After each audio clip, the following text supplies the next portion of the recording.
Everyone, it's Evan here. We have less than a week to go to Mobile World Congress in Barcelona. And in advance of that, I'm super excited to talk about a region that is an up and coming tech hub in Europe uh, at MWC and beyond. And I'm welcoming a couple of guests from NRW Global Business, a trade agency behind Germany's largest and most economically developed federal state, North Rhine-Westphalia. And as a Germanophile, I'm delighted to have the team from NRW Global Business on the show. Thanks very much for joining us, ladies.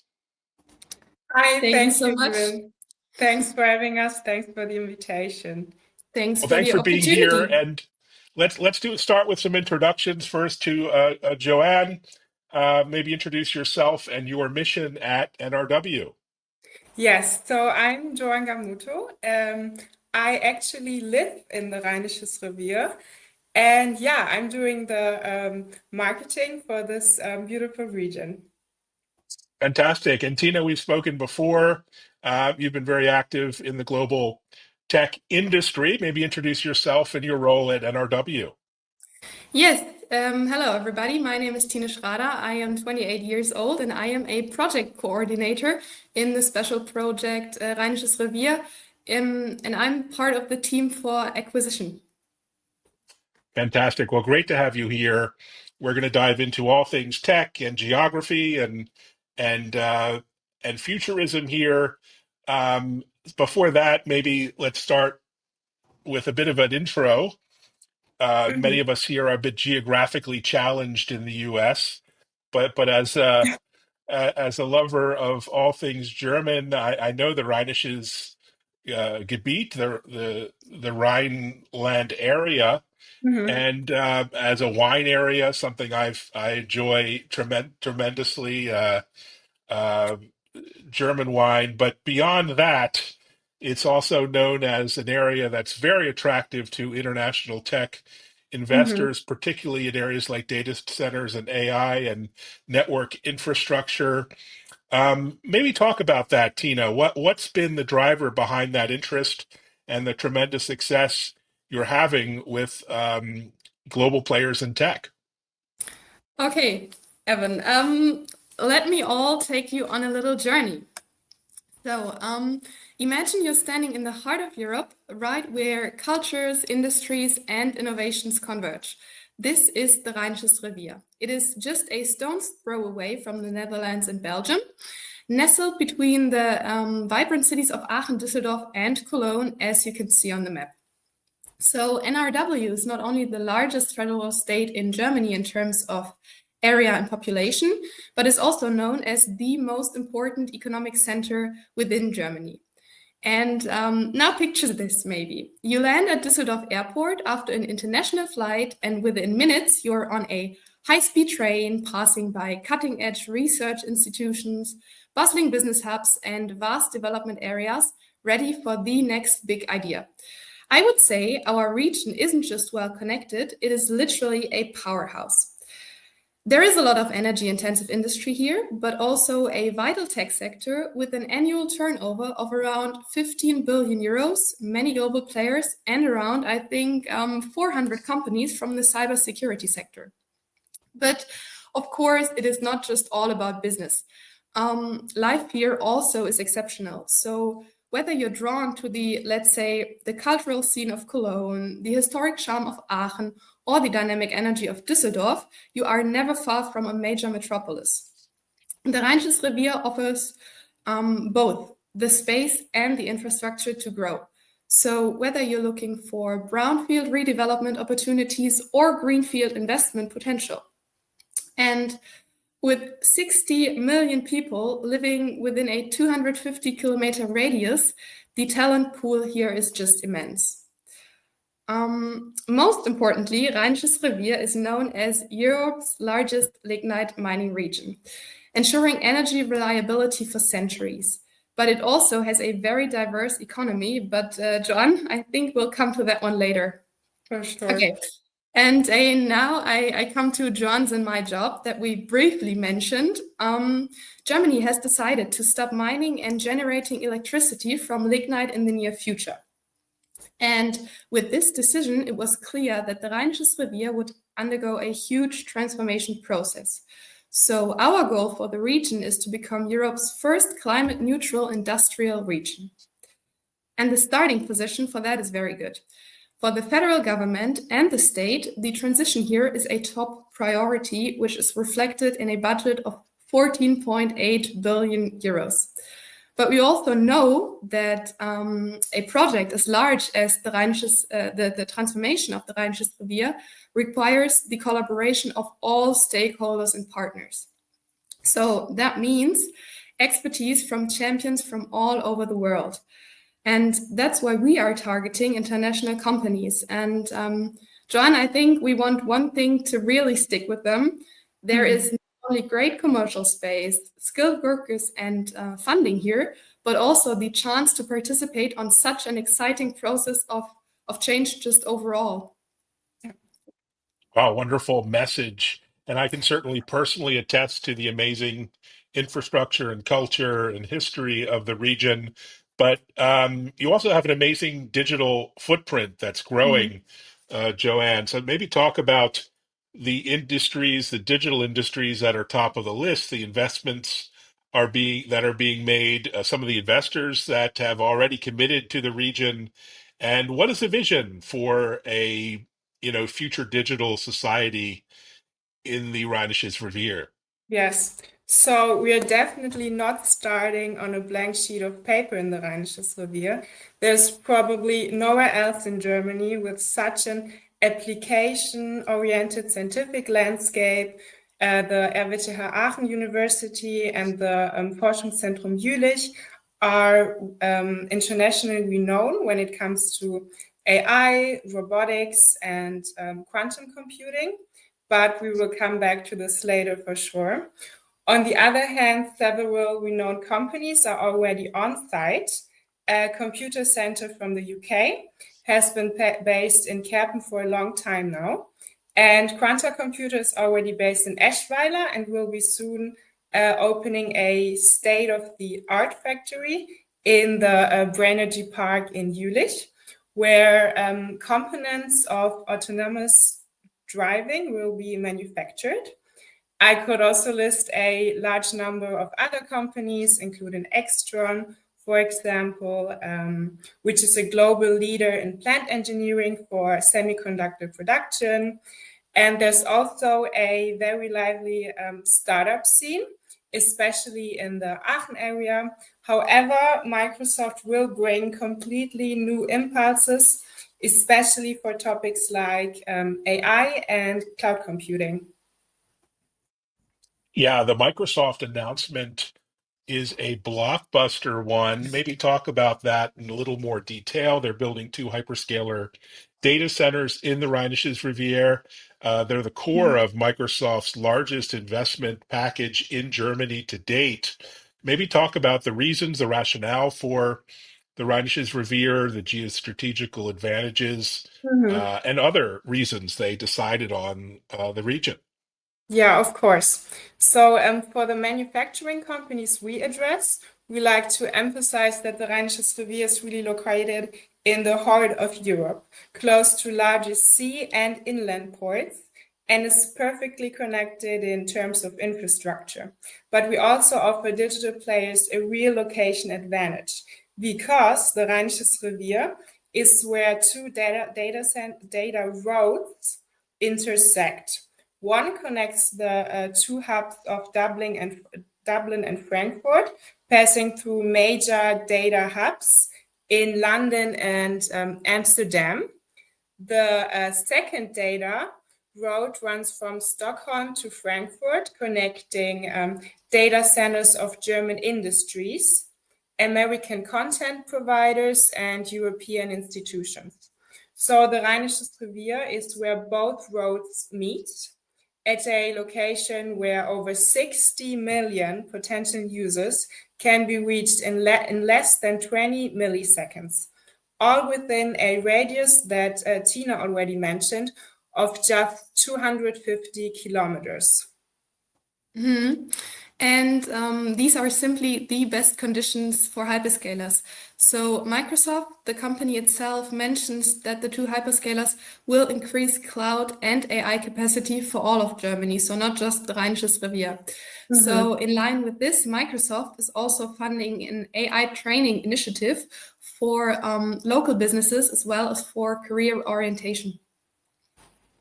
That is fantastic. So it's not just about the hyperscaler, the data centers, which are foundational infrastructure, but it's about this ecosystem that in part Microsoft with RDW is building together.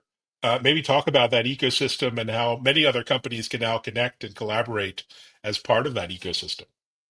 That's right. It is an ecosystem. So we are building two state-of-the-art areas that will even preserve the legacy of the region as a coal hub, as they are being developed on the site of old power plant grounds, which are quite cool and fascinating, to be honest. So the slogan of the Prime Minister of NRW, "From coal to AI," will be particularly visible here. And companies that rely on fast data transfer speeds and work with large amounts of data will make this their home. And in total, 5,000 new jobs are expected to be created.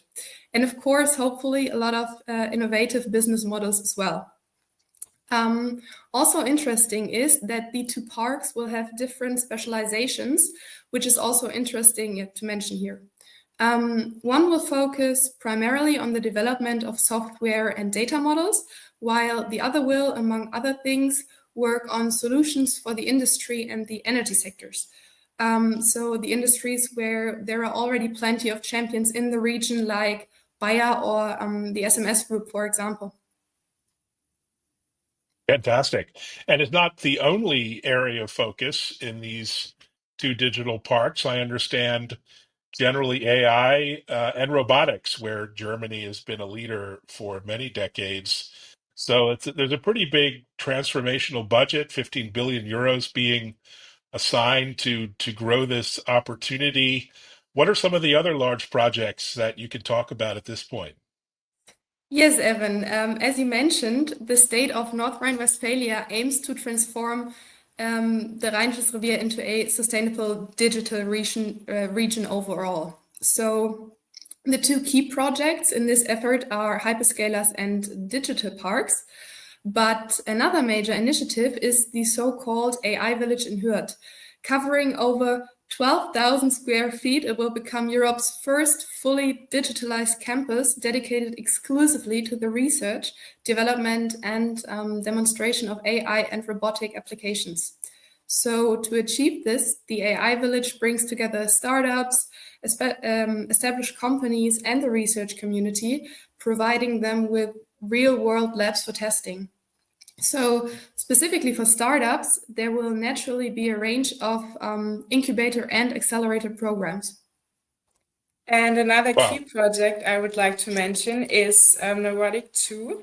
The goal is to establish an international center for neuromorphic computer chips in the Aachen area that are AI chips that can store and process data simultaneously, making them significantly more energy efficient.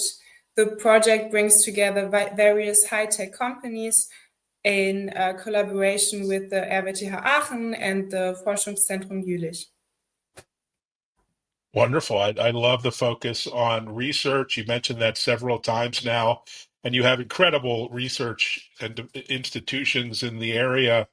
What makes that location so good when it comes to, the scientific landscape? Is it the large, research institutions? There seems to be a lot of partnering as well with research and institutions and industry. That sounds like something you're really trying to help facilitate. That's true. While we are a relatively small region, the international reputation of our research institutions could hardly be greater. That's what I would say, especially in the field of digital technologies. So here, the megatrends of our time are typically reflected through dedicated chairs and institutes that are involved in countless research projects. And as the example of Neurotech 2 shows, which John just mentioned, the scientific institutions in the region always work closely together with companies. So this means they are highly application oriented. Maybe I'll just mention 2 examples to show exactly that. So first, RWTH Aachen. It has a technical focus and is officially recognized as Germany's Excellence University. It has its own AI center and an institute for transmission technology, machine dynamics, and robotics. Its European 4.0 transformation center involves major global players like Fujitsu and Hewlett-Packard, for example. And of course, companies here not only find reliable research partners, but also top trained professionals and a strong startup scene that has developed directly from the university. And my second example is the Forschungszentrum Jülich, which, like RWTH, is involved in Neurotech 2. So let me just check, 7,000 people work here across 14 institutes, which focus on areas such as quantum computing and AI. And this is where AI meets supercomputing, primarily at the Jülich Supercomputing Center. It houses Europe's first quantum computing infrastructure and one of the most powerful supercomputers in Europe, running dozens of AI projects. So, as I said, just 2 brief examples. There are also several Fraunhofer institutes in our region and another highly renowned university, the FH Aachen. Fantastic. I mean, it's so impressive. And the other angle here that's important to touch on is one of the political commitment without getting into politics. We don't want to go there on this show, but there is a demand, I think, increasingly from global tech players to have a strong commitment to tech hubs and tech regions. What does that mean for things like investment incentives, the approval processes, regulation, bureaucracy, and other factors that might be considered as part of an investment? Mhm. You've already mentioned the 14.8 billion euros, Evan, which are allocated specifically for the transformation itself. But there are also various funding programs, especially for companies in future industries. So, for example, there is the possibility to receive up to 200 million euros in investment funding directly. In addition to that, there are a number of other programs, but to list and explain them all would go beyond the limited time on this interview, unfortunately. But Yeah, regarding the approval processes, I think the Microsoft project has shown that politics and businesses indeed can work very good together. I can say that a lot is already well prepared. The open mining has freed up large areas, which we as NRW Global Business are profiling and marketing for new settlements. Essentially, we have everything here, from smaller sites to sites for larger developments and sites for brownfield and greenfield projects. And maybe another addition, we are here as a local partners, as a local partner in the NRW Global Business. So we provide advice on the ideal location, funding, and also tax benefits. And by the way, long before and long after the settlement. fantastic. Well, I can't wait to catch up in person at Mobile World Congress. It sounds like you're really doing an amazing job on transforming the regional economy and the opportunities there. And I can't wait to hear more, but also meet you at MWC. I'm sure you'll have a very busy and active in-person presence, and we'll provide some links to where and how folks can connect with you. And also, I can't wait for an in-person tour. I'd love to catch up on my favorite German Rieslings, as well as tour some of the most interesting investments that are happening globally these days. Congratulations on all the success and in leading, this region into the 21st century. Thank you, Evan. I'm looking Thank you forward so to much. meeting you at the Mobile World Congress in Barcelona next Indeed, week. and we'll see you there, and we'll see everyone there. Thanks for meeting us there and sharing and commenting on this tremendous opportunity. Take care. Thank you. Take care.